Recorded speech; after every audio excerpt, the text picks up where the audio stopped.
Oh, I hit record. Hey, excuse me. I wasn't ready. Do you ever do things that's just so stupid? You're like, what am I doing? Apparently, I have been doing some dumb stuff here lately with my first 5 episodes of my new podcast I'm trying to start. Well, how is it going to get up and running when I don't even have my freaking audio interface turned on? So, I've been recording these last 5 episodes without my audio interface turned on. I got a whole interface like right there. For some reason, my dumbass did not turn it on. So if the video sounds kind of weird with my first 5 episodes, that's the reason why. Had to clear that up, get that out the way. I feel like an idiot. Now, going from me being an idiot to this next idiot who I can't stand. Honestly, like, I've never been with his movement ever, because I think it was a false movement to begin with, because we are talking about one Colin Kaepernick. If you don't know, Colin Kaepernick's movement started when he got benched. I think Colin Kaepernick, anyway, if you don't know him, which you should, if not, you've probably been hiding under a rock somewhere in Bin Laden's cave or something like that, about to get smoked. Colin Kaepernick, he was a starting quarterback for the San Francisco 49ers. He played in the Super Bowl against my Ravens, yada, yada, yada, yada. Anyway, like the next season or 2 seasons later, he went 1-14. Okay, the guy's skills just start to rapidly decline. So he got benched like any other starting NFL quarterback would if you're not producing on the field. It makes sense, right?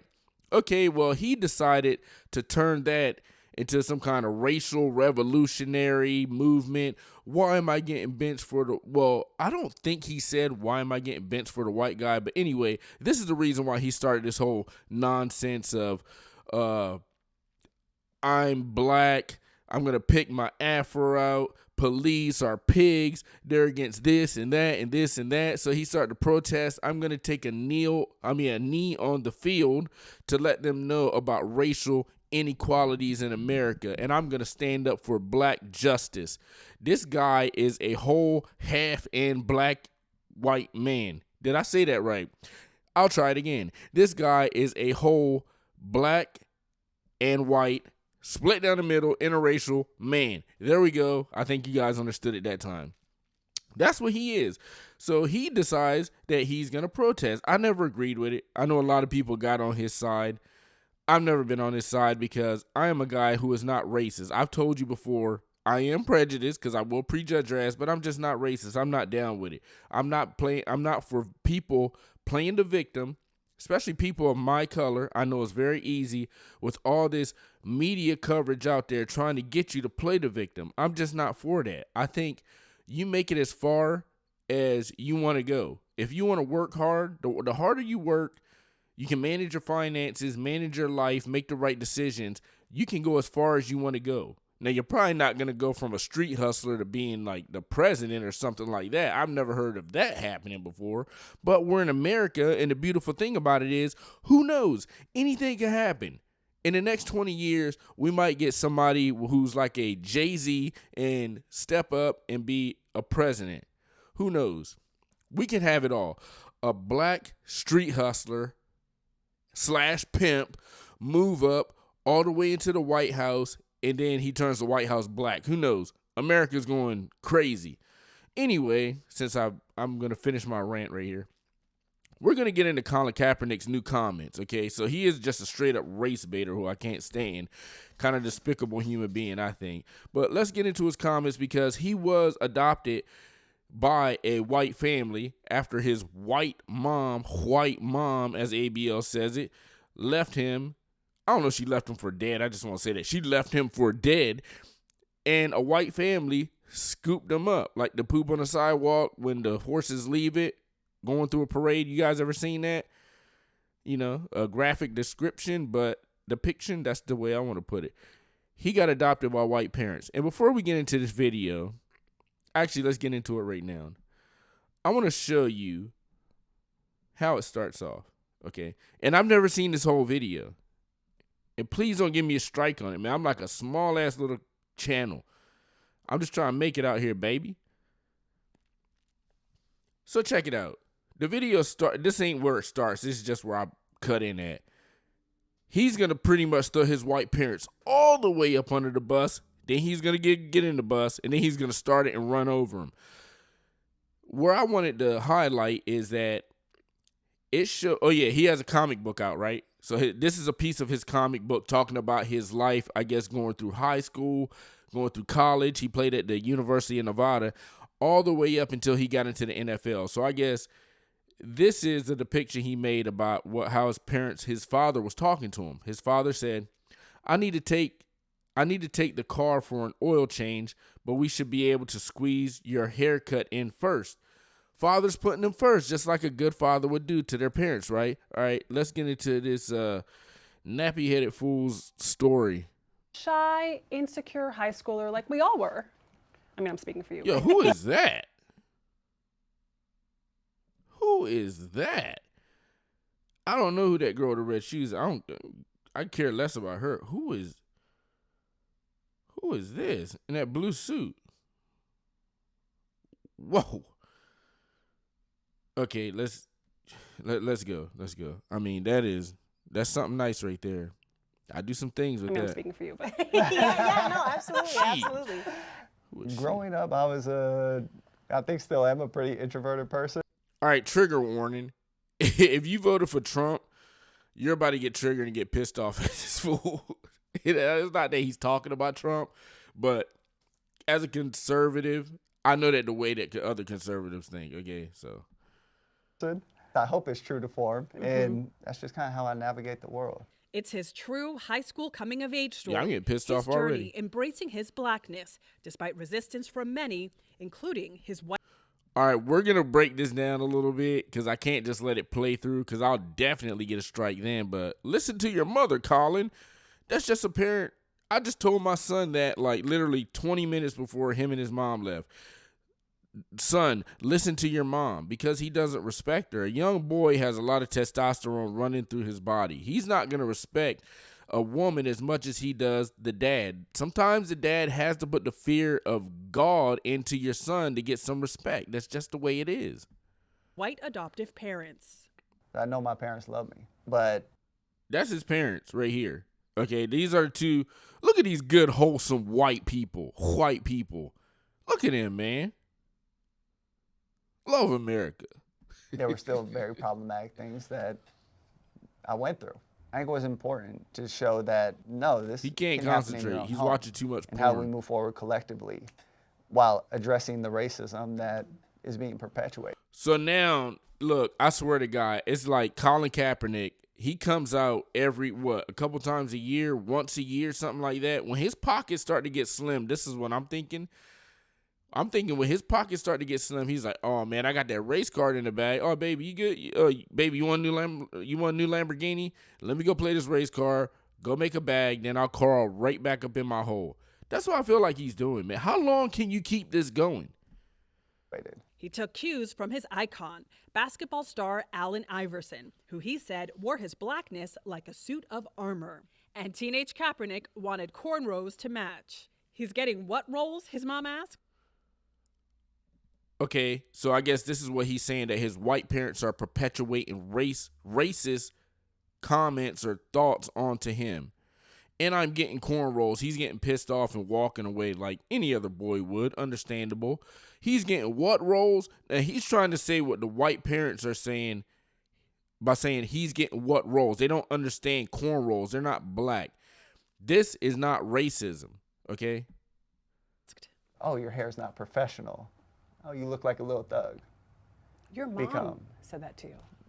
That girl looks, I do some crazy shit to her. What's wrong with that? Because his hair, honestly, and let's just take a step back, okay, for a second. Clear your heads before I say what I'm about to say.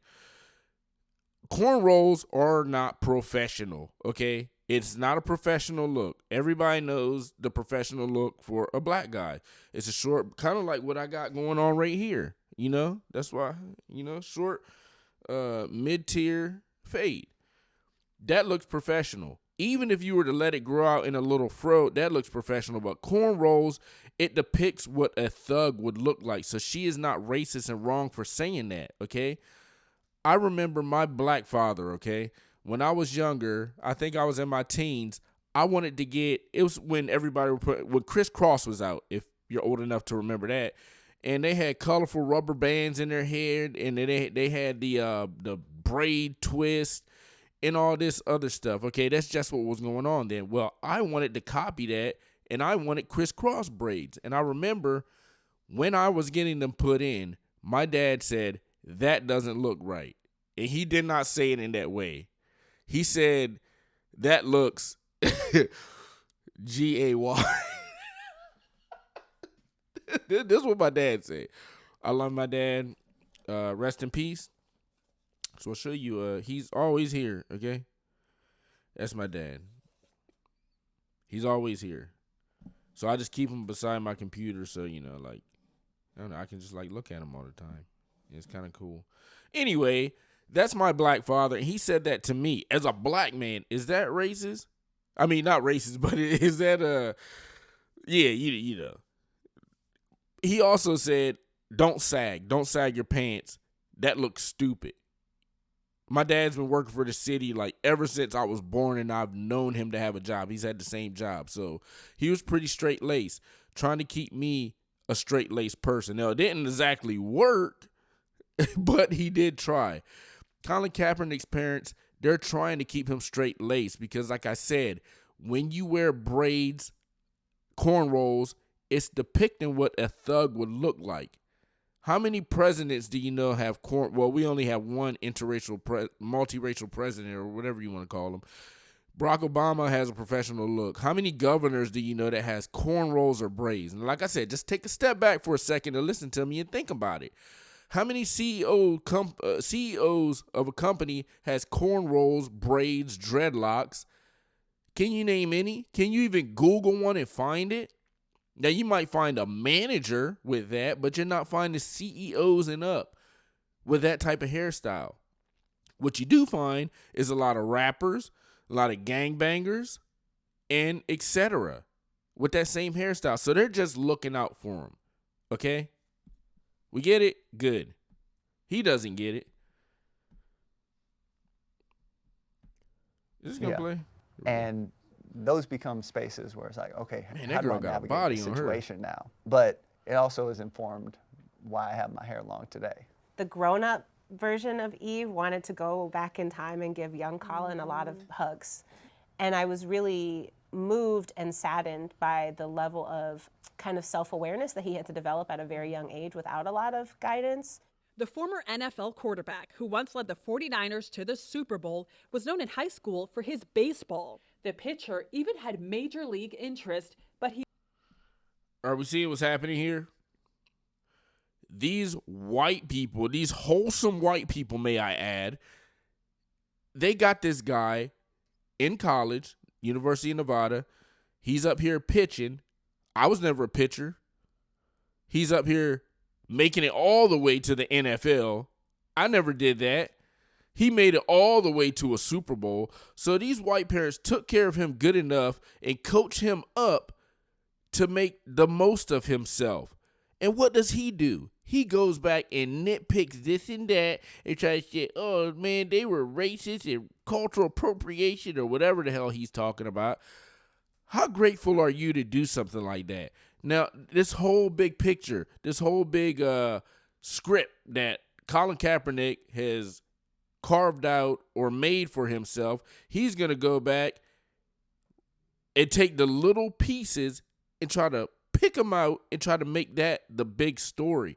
The big story is that, brother, you made it. You made it. You done all these wonderful things besides using Black Lives Matter, using race baiting to make money, talking about the cops in a negative way all the time when I don't even think that you actually believe what you're saying. You've made it. Now, why go back and try to throw the people that helped you make it under the bus? This guy is a disgrace. I'm done with this video. I just wish we could get past this. They say that you never bite the hand that feeds you. And that's exactly what he's doing right now. It's a damn shame. Colin Kaepernick, you should be ashamed of yourself. Look, this video is over. I'm done with that fool. Hopefully we won't have to talk about him anymore, but I know he's going to pop that little light-skinned head up again. So, all right, y'all, I'm out.